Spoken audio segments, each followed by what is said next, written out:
Today, I've had a lot of people come at me accusing me of being malicious, of being jealous. Can you imagine telling me, somebody who cannot even compete with Mr. Beast, that I am jealous of him? That's crazy.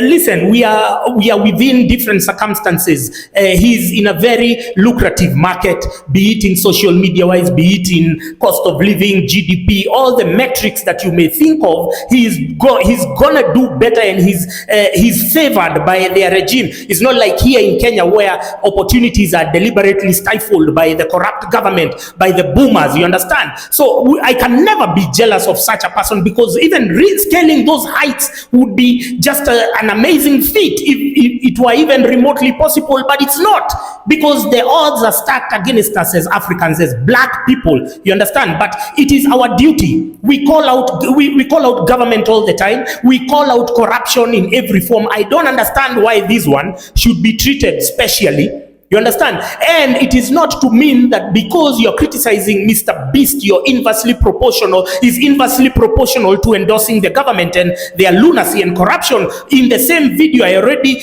tabulated how money is stolen, and it's mostly freighted. It's mostly shipped out of the country. It's mostly wired and laundered in the banking systems of the United States government, because all dollar transactions around the world are monitored by the US regime. So they know how much money our governors, our CSs, and everyone else, but they turn a blind eye because they have other broader interests, many of which include suppressing our potential so that we can give an unfair leverage and advantage to their companies, to their access of their products in our market, while we stifle our domestic enterprises, domestic producers. And that has been the symbiosis of bad governance between the Western establishment and the corrupt political establishment in Kenya. So we were talking about Mr. Beast, and I just want us to focus on the numbers for now. Forget about the insults. Let's focus on the numbers. Now, if you look at the YouTube video where he posted on his channel, I built 100 wells in Africa. So the video so far has 53 million views. We are estimating and we are projecting that this video, in the list after the campaign, whether it's 1 week or 2 weeks, it will be having 100 million views, because these views have been accrued just after 2 days. Now, how much does YouTube pay? How much does YouTube pay for views? Let's hear this from the horse's mouth. It's kind of crazy. Like, some creators in December, Q4, because the ad rates are higher because of Christmas and everything, some creators literally make like $30-$40 per 1,000 views, and that's after YouTube's cut. Like, it's almost like hard to think about like how high the RPMs get. And even then, once you pull out of finance and cars, the high CPM niches, and you move into just normal stuff, it's still just crazy. The sheer volume of creators and the fact that all of them get these multi-dollar CPMs at scale, it's pretty beautiful.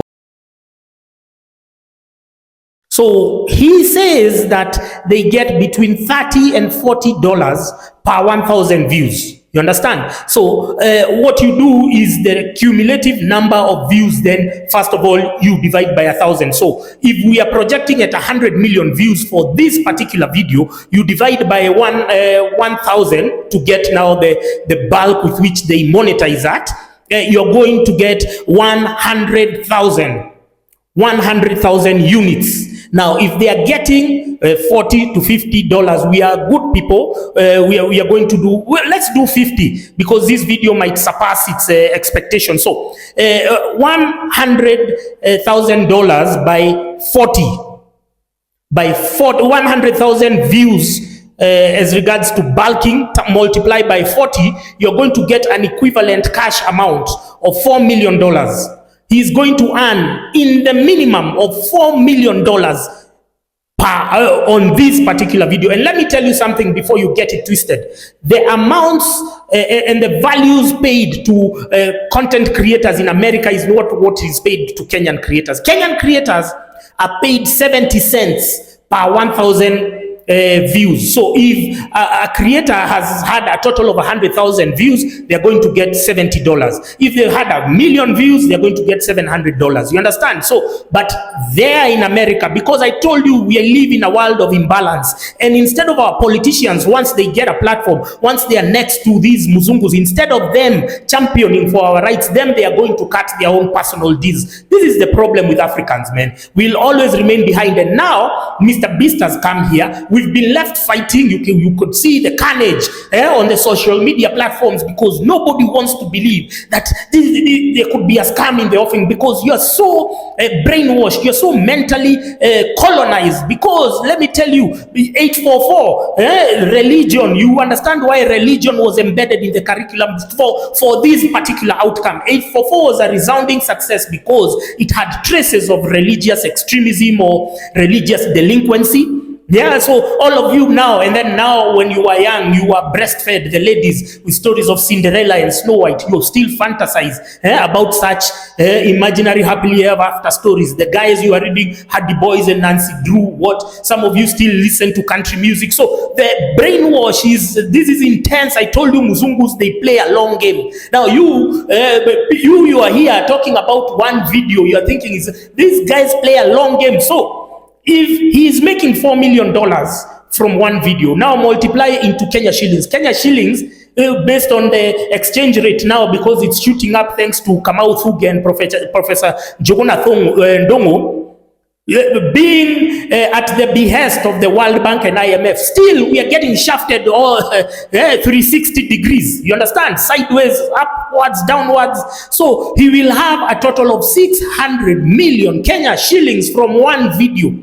Now, let's go to, let's now talk about the priorities and how he executed this project. He said this project has been ongoing for the last 8 months. Now, how many, we have not verified how many wells he has built.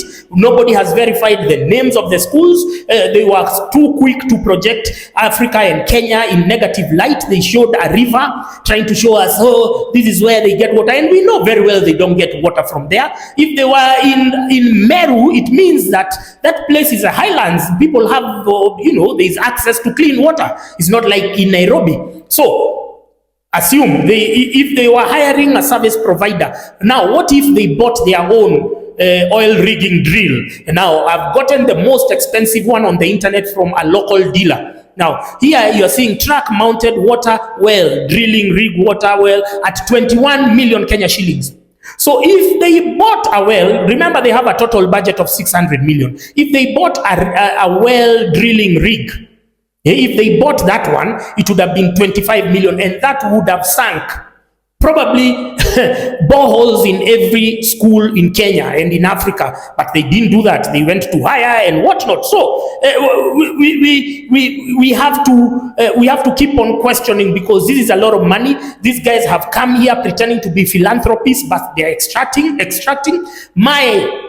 My concerns come from, because I've worked with Muzungus. I know Muzungus are thugs, man. And if you see a Muzungu investing a shilling, he's going to get 10 shillings back. So these guys are not philanthropists. Even the NGOs, I'm sure he's also getting money from other sources to push this project.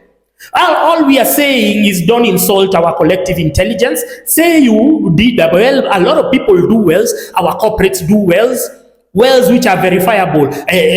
Our churches, some of the churches, the good churches, they do wells. Some of the CDF has done wells. But here we are so quick to celebrate this one because it's a Muzungu. And you don't even want to entertain the idea that there could be a scam, that he could be the overall winner. But we know how much YouTube is paying. He's the one who is admitting the prices. Now, I've been facing a lot of trolling from people on social media. If you go on Twitter, there was somebody called Osama Otero.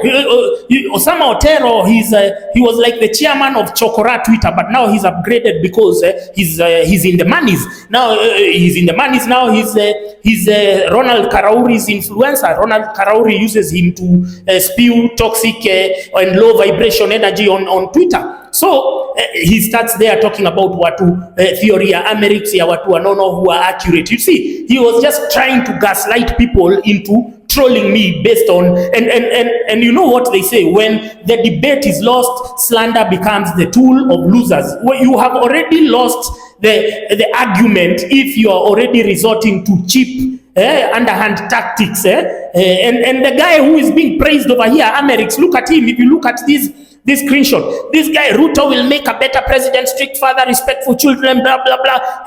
You understand? This guy who endorsed Ruto is the guy who is the SI unit of morality. Nonsense.